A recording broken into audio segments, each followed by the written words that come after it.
नमस्ते, स्वागत है आपका इस वीडियो में। और आज जो है आप इम्पोर्टेंट न्यूज़ को चेक करेंगे। आज है आपका 13 मार्च। कल जो है होली है, और कल परसों शायद से आपका, कल परसों तरसों यानी फ्राइडे सैटरडे संडे आपका शायद से वीडियो नहीं होगा, और न्यूज़ का अपडेट शायद से आपको नहीं मिलेगा क्योंकि ऑफिस बंद रहेगा। तो आज के इंपॉर्टेंट न्यूज़ को चेक करते हैं। चलिए शुरू करते हैं आज के इस वीडियो को। और इसी के साथ साथ अगर आप इस चैनल पर नए हैं तो लाइक शेयर सब्सक्राइब जरूर कर दिए। कोई भी क्वेश्चन कोई कमेंट सेक्शन में पूछ सकते हैं। और आज का जो हेडलाइंस है वो चेक करेंगे। क्या क्या हेडलाइंस है चलिए देखते हैं। एंड मार्केट में आज एक्चुअली उतना ज़्यादा न्यूज़ नहीं है। नियर अबाउट 35-36 इंपॉर्टेंट हेडलाइंस है। तो मार्केट में ज़्यादा न्यूज़ नहीं है, which is actually quite good इसलिए क्योंकि बहुत ज़्यादा जब न्यूज़ होता है इसका मतलब है कि मार्केट में बहुत ज़्यादा मूवमेंट हो रहा है। मार्केट में अभी ज़्यादा न्यूज़ नहीं है, इसका मतलब है मार्केट थोड़ा सा शांत हो रहा है, which is a very good indication, ताकि जो वॉलेटिलिटी है वो थोड़ा सा कम होगा। And that will be very good for for I would rather से कि जो मार्केट में स्पेकुलेटर्स बैठे हुए हैं। I am specifically mentioning the word speculators because stock market is all about speculation, that is perfectly fine. But यहाँ पे speculators अभी बहुत ज़्यादा हो गए हैं, यानी जो गेम में खेलते हैं, जो गेम खेलते हैं वो कम हो गए हैं, और जो स्पेकुलेट करें कि भाई मार्केट जाएगा, ऊपर जाएगा, नीचे आएगा, ये होगा, वो बहुत ज़्यादा हो गए हैं। इस सिचुएशन में क्या होता है कि मार्केट में एक्टिविटी कम हो जाती है, और वही चीज़ आपको यहाँ पे देखने को मिल रहा है। It's not a bad thing, to be honest bad thing नहीं है, बुरा कुछ नहीं होता है। मार्केट लाइफ में ना कुछ बुरा नहीं होता। हर एक चीज़ होता है कि इधर आप जीते हो या आप कुछ सीखते हो। इधर आप जीतते हो या आप सीखते हो। ये मेरा पॉलिसी है, ये मैं फॉलो करता हूँ, मुझे तो बहुत बढ़िया लगता है। तो I treat my life as a game. This is a game. मुझे मेरा लाइफ स्पैन मिला है, आपको भी मिला है, उसमें आपको गेम खेलना है। You have to play the game. Either you can sit and you can see other people playing the game, other people making money, other people doing whatever that they are doing, and you get jealous and जो भी है। दूसरा होता है आप खुद game खेलो। ठीक है, खुद गेम खेलोगे, गिरोगे, दर्द होगा, कभी फेल करोगे, but you can just learn and you just move on. That's it, that's the principle of life that I follow. बहुत सिंपल है, but it's very difficult to follow. तो चलिए इंपॉर्टेंट चीज़ें देखते हैं। Trump's trade tariff add another layer level of uncertainty to LNG market. Donald Trump he is acting like a dictator. Typically एक होता है कि आप यहाँ पे पॉलिसी लेके आते हैं। कोई भी चीज़ होता है, कोई भी डेमोक्रेटिकली इलेक्टेड कंट्री जो होता है, वो क्या करता है, वो आपका पॉलिसी लेके आता है। पॉलिसी को फिर आपका ड्राफ्ट, जैसे इंडिया में क्या होता है, इंडिया में आप इंडियन डेमोक्रेसी को जितना भी मर्जी गाली दो, बट इस तरीके से काम नहीं होता है कि अचानक से, हाँ जीएसटी ये सारी चीज़ें आप बोल सकते हैं, बट अचानक से कुछ नहीं होता है। डिमोनेटाइजेशन आप बोल सकते हो। इवन जीएसटी जो है वो आपका बहुत सालों तक जो है लटका हुआ था, फिर इवेंचुअली जाके वो आपका सैंक्शन हुआ। और जो जो भी आपका बिल होता है वो इवेंचुअली आपका पॉलिसी जो होता है, policy making takes a lot of time, because बहुत सारी चीज़ों को कंसिडर करके करना पड़ता है। पर यहाँ पे हमें क्या देखने को मिल रहा है, US president Donald Trump, trade tariff have created uncertainty in the LNG market. Shell energy marketing executive states despite trade disruption LNG trade will adopt to logistical changes, tariffs will impact pricing, supply chain, LNG export and import. तो natural gas सबसे ज़्यादा export कौन करता है, आप मुझे बताइए। सबसे ज़्यादा एक्सपोर्ट करता है आपका कतर करता है, ईरान करता है। इनके पास है जो एलएनजी का मतलब they are one of the largest, they have the largest reserves in the world, right? और अभी जैसे मैंने बताया कि ट्रांजिशन हो रहा है। क्रूड में क्या होता है, क्रूड को आपको प्यूरिफाई करना पड़ता है, फिर वहाँ से आपके, हाँ ठीक है, आपका क्रूड से 100 प्रोडक्ट निकलते हैं। बिटुमेन निकलता है, पेट्रोल निकलता है, केरोसिन निकलता है, एलपीजी निकलता है, डीजल निकलता है, बहुत सारी चीज़ें निकलती हैं। इवन जो आपका प्लास्टिक है, पॉलीथीन है, वो भी तो पॉलीएस्टर, वो तो वहीं से निकलता है ना। क्रूड ऑयल से निकलता है आपका पॉलीथीन प्लास्टिक। उसके अलावा तो आपका ज़िंदगी का मतलब लाइफ में 90% चीज़ें आपका प्लास्टिक नहीं होगा ना, तो नहीं होगा, मैन्युफैक्चर नहीं कर पाओगे आप, अफोर्डेबल नहीं कर पाओगे। उसका ऑल्टरनेटिव क्या है, एलएनजी है। एलएनजी इज क्लीन फ्यूल, क्योंकि उसको जब भी आप बर्न, इस नेचुरल गैस है, उसको आप बर्न करते हैं, एंड जो गैस फॉर्म में है उसका बीटीयू बोलते हैं, ब्रिटिश थर्मल यूनिट बोलते हैं। BTU is much higher, much better, and वहाँ पे पोल्यूशन कम होता है। ठीक है, कार्बन डाइऑक्साइड तो होगा ही होगा, बट उसका जो पोल्यूशन होता है वो कम होता है कंपैरेटिवली। यही चीज़ आपको देखना पड़ रहा है कि एलएनजी आपने एक्सपोर्ट किया, और फिर वो आपका सीएनजी के माध्यम से आप लोकल लेवल पे जो है वो आप यूज़ कर सकते हैं। टेक्नोलॉजी ऑलरेडी एग्जिस्टिंग है। जैसे आपका पेट्रोल, जैसे मैंने बताया था आपको कि हमें अगर क्रूड से अगर इलेक्ट्रिसिटी में जाना पड़ेगा, so natural gas will be the bridge fuel. Natural gas will be the bridge fuel, because जो आपके पेट्रोल व्हीकल्स हैं, they can easily adapt, they can run on CNG. Petrol vehicles they can run on CNG, तो आप वो bridge fuel के हिसाब से आप उसको यूज़ कर सकते हैं। तो इसका इम्पैक्ट किसके ऊपर होने वाला है, क्योंकि हमारे देश में आपका वेस्टर्न बेल्ट में, क्योंकि that is near to Saudi and Gulf, और वहाँ पे बहुत सारे पोर्ट्स हैं, स्पेशली गुजरात का है, नेवा शेवा है, सो बहुत सारे पोर्ट्स हैं। तो वहाँ पे आपका ये सारी जो है आपका एलएनजी आता है, वहाँ पे टर्मिनल है, and Adani and private players are investing a lot in building LNG terminal, specifically LNG terminal. वो वहाँ पे भी आपको बिलियन डॉलर इन्वेस्ट करना पड़ता है. सो LNG इंपोर्टर्स जो है प्राइमरली आपका अडानी एंटरप्राइजेस है, अडानी टोटल गैस जो है, पेट्रोनेट LNG जो आपका वेस्टर्न बेल्ट में गेम खेलता है, Reliance industry for obvious reasons, and Indian oil जो PSU है, PSU थोड़ा सा गेम खेलेगा वहाँ पे.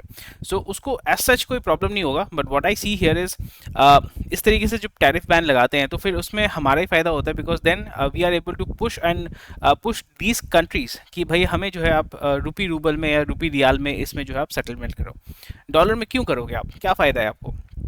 जैसे आपका चाइना है, चाइना क्या करता है, चाइना ईरान पे जितना भी कुछ टैरिफ लगा है, यूएस ईरान पे जितना भी कुछ टैरिफ लगा है, चाइना को कोई फ़र्क नहीं पड़ता. चाइना आपका ईरान से जो है आपका तेल लेता है, नेचुरल गैस लेता है. So China is the largest buyer of Iranian gas. So ये चलता रहेगा और ये हमें भी करना है, बिकॉज वो विल पावर एज सच नहीं है, क्योंकि वहाँ पे वही हो जाता है कि हम आपके ऊपर सैंक्शन कर देंगे, वो कर देंगे. बट यही चीज़ आपका चाइना के ऊपर भी है. चाइना को भी यूएस बोलता है कि मैं अभी आपके ऊपर टैरिफ लगाऊंगा, तो चाइना भी बोलता है लगा भाई, क्या दिक्कत है, क्या दिक्कत है, लगा दो. उसको चाइना को पता है कि भाई वो इतना डिपेंडेंट हो चुका है, यूएस इतना dependent, it's like an addict, right. US इतना डिपेंडेंट हो चुका है चाइना के ऊपर for its manufacturing, you can not replace China. So that is the reason why China के साथ यूएस जो है पंगा नहीं ले सकता. इंडिया के साथ ले सकता है, बिकॉज इंडिया का एक ही इंडस्ट्री है, ठीक है, एक या दो इंडस्ट्री है, फार्मा है और फिर आपका आईटी है, ठीक है. और वहाँ पे वही हो जाता है कि भाई हम जो है डॉलर में कमा रहे हैं, यहाँ पे लोगों का बेरोजगारी हो जाएगा, मैन्युफैक्चरिंग में है नहीं, सर्विस बेस्ड इंडस्ट्री में है हम लोग हैं. So we are completely dependent on US. US अगर हमें कट ऑफ कर देगा, although they will take some time, और वो फिलीपींस में चला जाएगा, वो वियतनाम में चला जाएगा, जो इंग्लिश स्पीकिंग पॉपुलेशन जहाँ पे, वहाँ पे वो काम चला जाएगा. सो ये सारी चीज़ें हो रही है. सो ये सारी चीज़ें आपको ध्यान में रखना पड़ेगा. So it is a very interesting thing, very interesting period that we are living in, and बहुत डायनामिक है, बहुत सारे पावर सेंटर्स हैं, and that is why I love it. ठीक है. पीएफसी जो है, power finance corporation, has approved 1,40,000 crore borrowing plan for financial year. State owned है, और पीएफसी का काम होता है कि जितने भी सारे आपके जो बड़े प्रोजेक्ट्स होते हैं, गवर्नमेंट के प्रोजेक्ट्स होते हैं, या इवन प्राइवेट प्रोजेक्ट्स भी बोल सकते हो, उसको ये फाइनेंस करता है. ठीक है. इसका काम है फाइनेंसिंग करना. फाइनेंसिंग एज इन, आपका सोचिए कि आपका डिस्कॉम का कोई लाइन बनने वाला है, तो उसको ये फाइनेंस करेगा. ठीक है. उसका काम ही ये होता है. और ये जो है आपका बोर्ड ने 3.5 रुपीज़ पर शेयर इंटरम डिविडेंड उसने डिक्लेयर किया है, और ये आपके लिए नहीं किया है, ये गवर्नमेंट के लिए किया है, क्योंकि president of India is the largest, is the richest person in India, richest position, if I might say, person तो नहीं होगा. सो यहाँ पे क्या होगा, यही देखने को मिलेगा कि ये पैसा जो है गवर्नमेंट के पास जाएगा, और गवर्नमेंट के पास वो पैसा चाहिए, they need that money right now. और यहाँ पे जितने भी सारे आपके पीएसयू कंपनीज हैं, उनके लिए बहुत अच्छा आपका एक अपॉर्चुनिटी है, उनके पास फंड अवेलेबल होती है. और ये जितने भी सारे आपके जो लोन्स होते हैं, they are kind, they are secured loans, और ये बहुत ही कम सस्ते दर में आपको जो है मिलता है, और ये गवर्नमेंट जो है इनडायरेक्टली फाइनेंस करती है सारे एनर्जी प्रोजेक्ट्स को. सो that is something which is very very nice. तो हम देख सकते हैं अगेन गवर्नमेंट स्पेंडिंग और भी ज़्यादा बढ़ेगा, बट वो बहुत एक लेवल तक रिड्यूस हो चुका है, सैचुरेट हो चुका है. Time to upskill build digital infrastructure at local levels, इसके ऊपर बात किया जा रहा है, but again it's very easy and simple, to be honest. वही चीज़ मैं अपने बिजनेस में कर रहा हूँ कि अभी मैं अपस्किल कर रहा हूँ, इंस्ट्रूमेंट्स प्रोवाइड कर रहा हूँ, टूल्स प्रोवाइड कर रहा हूँ. कल जैसे मैंने AK47 का बात किया था, AR-15 का बात किया था, वही चीज़ है कि आप टूल्स प्रोवाइड करो, अपस्किल करो अपने लेबर को, या अपने टेक्नीशियन को, लेबर बोलो, एम्प्लॉय बोलो, जो भी बोलो, उसको आप अपस्किल करवाओ. ठीक है. अपस्किल करवा के उसको टूल प्रोवाइड करो, ताकि उसका एफिशिएंसी इंप्रूव हो, और उसको आप अच्छा सैलरी दो, अच्छा जो भी लाइवलीहुड, उसको जो उसका जो रिक्वायरमेंट हो वो आप फुलफिल करो. और वही चीज़ आपको यहाँ पे देखने को मिल रहा है कि जितने भी सारे कॉर्पोरेट कंपनीज है, कल हमने जैसे बात किया था, रेवेन्यू आपका सैचुरेट हो रहा है या रेवेन्यू नीचे की तरफ गिर रहा है, बट प्रॉफिट बढ़ रहा है, बिकॉज पर पर्सन या पर एम्प्लॉय जो एफिशिएंसी है वो आपका बहुत ज़्यादा इंप्रूव हो रहा है, because of AI, operational improvement, tools and everything. उसके वजह से आपका बहुत ज़्यादा फायदा हो रहा है. ये अंदर की चीज़ें हैं, ये आप समझ लेंगे तो फिर आपके लिए गेम खेलना ईजी हो जाएगा. आप अपने लाइफ को कंफर्टेबल बना सकते हैं, अपने बिजनेस को कंफर्टेबल बना सकते हैं, एफिशिएंट बना सकते हैं, और वहाँ से आप जो है ज़्यादा पैसा कमा सकते हैं, ज़्यादा मार्जिन कमा सकते हैं, because revenue after certain point of time it will subside. Revenue का आप परमानेंटली ग्रो नहीं कर सकते, पॉसिबल नहीं है, पॉसिबल है ही नहीं. क्या कर सकते हैं, मार्केट तो एवर एक्सपेंडिंग तो होता नहीं है ना. तो यहाँ पे आपका डाउन आएगा, ऊपर जाएगा, नीचे जाएगा, ऊपर जाएगा, नीचे जाएगा, तो उस जगह पे आपको सर्वाइव करना पड़ेगा. सो आप कैसे सर्वाइव कर सकते हैं, लो रेवेन्यू में भी ज़्यादा प्रॉफिट कमा सकते हैं, when you increase your efficiency. That's a very simple economics वो अगर समझ लेते हैं तो फिर आसानी होगा। यहाँ पे बेसिक चीज़ें हैं, आईटी कंपनी से tech, that is fine, but it's a very good move. और यहाँ पे डेमोग्राफिक डिविडेंड एज सच आपको इंडिया में नहीं देखने को मिलेगा, क्योंकि कल भी मैंने इसके ऊपर डिटेल्स में बात किया था। Why demographic dividend is not a big deal in India and globally also it's not a big deal. अगर वैसा होता तो China would be the largest economy, India would be the largest economy, and US would be the smallest economy, one of the smallest economy, because UP का population is I think near about same to US, ठीक है। और Europe तो फिर आपका backward होना चाहिए था, गरीब देश। तो गरीब देश तो है नहीं, अफ्रीका तो अमीर देश होना चाहिए था, पॉपुलेशन ज़्यादा है।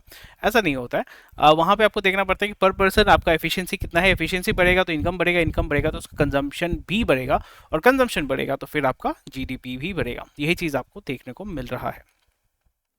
अगला न्यूज़ चलिए देख लेते हैं। Quarter two housing loans outstanding up, and Uh, so this is actually quite nice. And India's outstanding housing loans reaches 33.53 lakh crore by September 24, showing 14% YOY. The middle income group MIG जिसको बोलते हैं has driven most of the credit demand. The data comes from NHB, indicating sustained housing demand despite, यहाँ पे housing demand has been same बोल सकते हैं, reduce हुआ है because prices have shot up so high. So आपका housing जो outstanding housing loans है वो तो बढ़ेगा ही बढ़ेगा। और इसमें जो है पीएसयू बैंक्स, पीएसबी बैंक्स, तो उनका जो फ़ायदा ही होगा। Private banks are also doing really well. Real estate developers, तो फिर इसमें ये भी चीज़ होता है ना, why real estate developers are not launching affordable housing, अगर मिडिल इनकम ग्रुप जो है उसको ग्रो कर रहा है, एमआईजी अगर उसको ग्रो कर रहा है। सो ये सारी चीज़ें हैं। बट ओवरऑल अगर हम देखें, कंजम्पशन तो होगा, लोग जो है पुराने घर को तोड़ के नया घर खरीदेंगे। So people have more, to be honest, पहले से भी ज़्यादा जो है लोगों के पास डिस्पोजेबल इनकम है, so they will be spending money, that is not a that is the reality. And yes, access to credit is higher, easier, तो उसका बेनिफिट मिलेगा। और सीमेंट सरिया कंपनी जो है उसका बेनिफिट होगा, पेंट कंपनीज का बेनिफिट होगा, लेबर जो प्रोवाइड करते हैं उनका बेनिफिट होगा। सो ये सारी चीज़ें जो है वो चलती रहेंगी। So basic stuff which is nice. Shifts in global capital flows the biggest risk. Okay.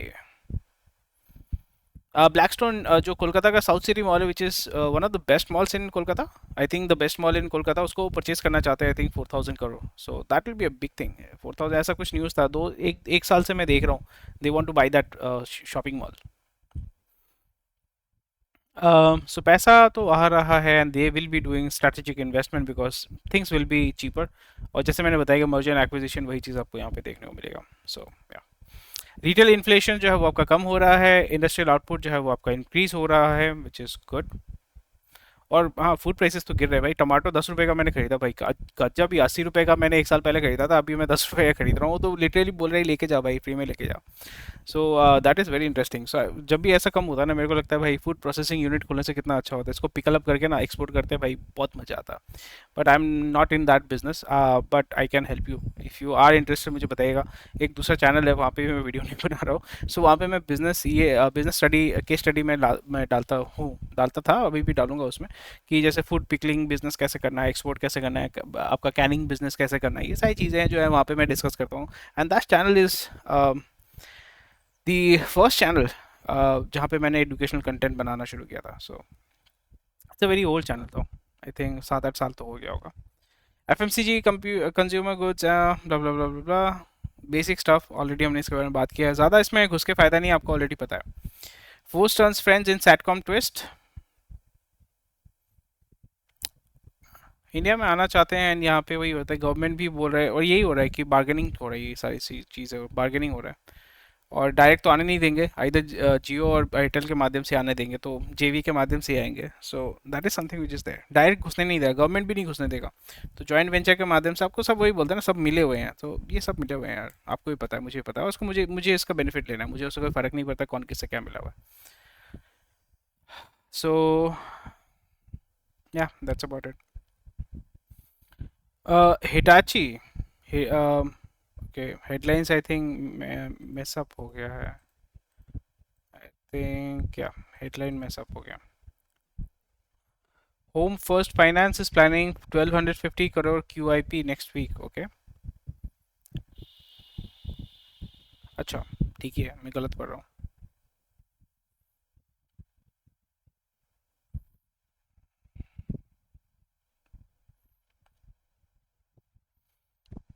So Hitachi energy is also doing well. Hitachi आपका एसी वेसी बेचता है, ठीक है। तो उन्होंने भी प्लांट खोल के रखा हुआ है गुजरात में। So they also need that money from there. Ether is coming to the market and they will be competing with Ola, but Ether is far behind Ola, far behind Ola. But let's see.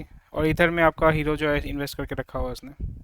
Real estate developers are heavily investing in land acquisition, responding to rising residential commercial property.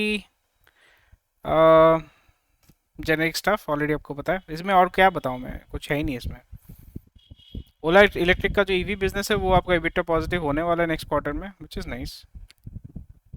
लोगों को fire करेंगे, सही चीज़ों को higher करेंगे, सही चीज़ों को इम्प्लीमेंट करेंगे तो वही होने वाला है। They need more better productions तो उन्होंने, क्योंकि खुद ही वो वर्टिकली इंटीग्रेटेड है तो कोई इशू नहीं है। मार्केट में सबसे ज़्यादा कैप्चर उन्होंने करके रखा हुआ है, so they should be dominating the market and I hope they do really well. पर सीनियर लेवल पे I think Bhavish Aggarwal should step down and let the business run by itself, क्योंकि एक पॉइंट में होता है कि मैंने देखा है पर्सनली, आपका जो लेवल ऑफ कॉम्पिटेंस होता है वो जब आप रीच कर जाते हो, you have to quit, you have to know when to quit.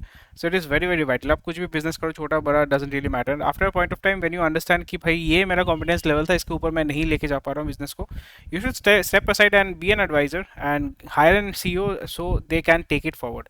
ये चीज़ आपका फेसबुक में हुआ था, बिकॉज जब फंडिंग वंडिंग मिला था तो मार्क जकरबर्ग ने बोला भाई मुझे तो नहीं पता कैसे चलाना है इसको।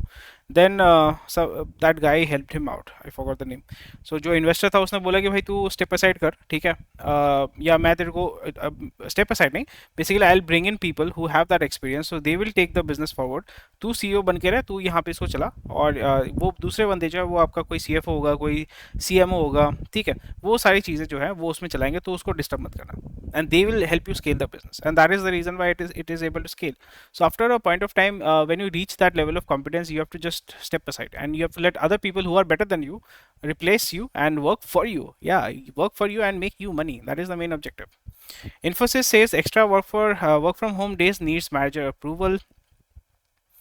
एंड स्लोली एंड ग्रेजुअली इसको रिमूव करेंगे एंड क्योंकि वही हो जाता है, जब आपके पिंजरे में जब पंछी आ जाता है तब उसको ज़्यादा आप एक्सट्रैक्ट कर पाते हो, उससे आप ज़्यादा एक्सट्रैक्ट कर पाते हो, उससे ज़्यादा काम करवा पाते हो। Not that I'm relating that to Infosys, but I'm just saying. Just saying. US has imposed 25% tariff on steel and aluminum imports, but impact on Indian steel, क्योंकि उतना ज़्यादा एक्सपोर्ट ही नहीं करते, उनको क्या फ़र्क पड़ता है। ये ज़्यादा इम्पैक्ट पड़ेगा आपका चाइना के ऊपर। चाइना जो है इंडिया में डंप करेगा और यहाँ पे जो लोकल इंडस्ट्री उसका हवा टाइट है, बिकॉज सस्ते में अगर स्टील आना शुरू हो जाएगा तो फिर क्या होगा, ये हालत है। Steel should be the cheapest, because जिस देश में सबसे ज़्यादा स्टील कंजम्पशन होता है that is a very prosperous country. And China जब 2008 का बीजिंग हुआ था, it was consuming whole world steel. India से एक्सपोर्ट हो रहा था भाई, रॉ मटेरियल, फिनिश्ड गुड्स सब एक्सपोर्ट, वो पूरा दुनिया का लोहा खरीद रहा था। तो जो सबसे ज़्यादा कंज्यूम करता है वो सबसे ज़्यादा ग्रो करता है, और ये आपका पॉलिसी है। इवन जब जमशेदजी टाटा ने जब आपका जमशेदपुर शुरू किया था, या शुरू कर रहे थे, माइन ढूंढ रहे थे, अमेरिका से जियोलॉजिस्ट को बुला के जो है वो रिसर्च करवा रहे थे, उनका पॉलिसी वही था भाई, जिस देश में लोहा मिल जाएगा ना वो देश जो है ना सबसे ज़्यादा अमीर है, बिकॉज आपको चाहिए लोहा। बिना लोहे के आप कुछ नहीं कर सकते। आपके घर में आपका स्टेनलेस स्टील का फ्लास्क है, वो भी तो स्टील से है ना। आपका घर जिसके ऊपर खड़ा है वो भी तो स्टील है ना, ठीक है। आपका कंप्यूटर जिसमें आप देख रहे हो उसमें भी कुछ स्टील का कंपोनेंट है। अगर आप कड़ा पहनते हैं वो भी तो स्टील है। सो ये सारी चीज़ों को ध्यान में रखना पड़ेगा। जिस चाकू से आप जो है सब्जी काटते हैं वो भी स्टील है, जिस जो चम्मच है वो भी स्टील है, जिस घर में आप रहते हो उसका ग्रिल जो है वो भी स्टील है, जिस गाड़ी में आप जाते हो उसमें भी स्टील है, आपका जो चश्मा पहनते हो उसमें भी शायद से एलुमिनियम होगा स्टील भी हो सकता है अगर आप सस्ता जो पहनते हैं। सो ये सारी चीज़ें, so steel is very vital. Steel and plastic, these are very essential, इसके अलावा रह नहीं सकते। So that's it. And next है, private firms invest near about 1.3 lakh crore in via PPP in national। वो तो करेंगे भाई, सरकार ने बोल दिया ना BOT करो। BOT यानी बिल्ड ओन ट्रांसफ़र, तो तगड़े लेवल पे पैसा कमा रहे हैं और लोग जो है उसका लाभ उठा रहे हैं। लोग जो है इनकम टैक्स भी दे रहे हैं, रोड टैक्स भी दे रहे हैं गाड़ी खरीदने के टाइम, फिर उसके बाद टोल टैक्स भी दे रहे हैं, और पेट्रोल पे भी बहुत ज़्यादा टैक्स दे रहे हैं। चलो एक मुहावरा हो गया। तो टैक्स पे टैक्स दे रहे हो, और मजबूरी है आदमी को, अच्छा रास्ता चाहिए, गाड़ी अच्छा खरीदा है, अच्छा रास्ता चाहिए, चलाने में मज़ा आता है, तो सोचते हैं चलो दे देते, क्या खरीदे। और अच्छा चीज़ है, it's a good way, but again road tax को अबॉलिश करना चाहिए, doesn't make sense. So that's about it for today. Thank you for watching this video. कोई भी क्वेश्चन क्वेरी कमेंट सेक्शन में बता सकते हैं। हमारी वेबसाइट में जाके आप रजिस्टर कर सकते हैं। रजिस्टर करके सारा कंटेंट बहुत ही आसानी से आप एक्सेस कर पाएंगे। धन्यवाद वीडियो को देखने के लिए। कोई भी क्वेश्चन है या कोई भी प्रश्न है आपके मन में तो हमें ज़रूर बताइएगा and will be more than happy to help you out. Thank you, take care, bye bye, जय हिंद। स्वस्थ रहिए, मस्त रहिए। मिलते हैं आपके साथ कल या मे बी मंडे।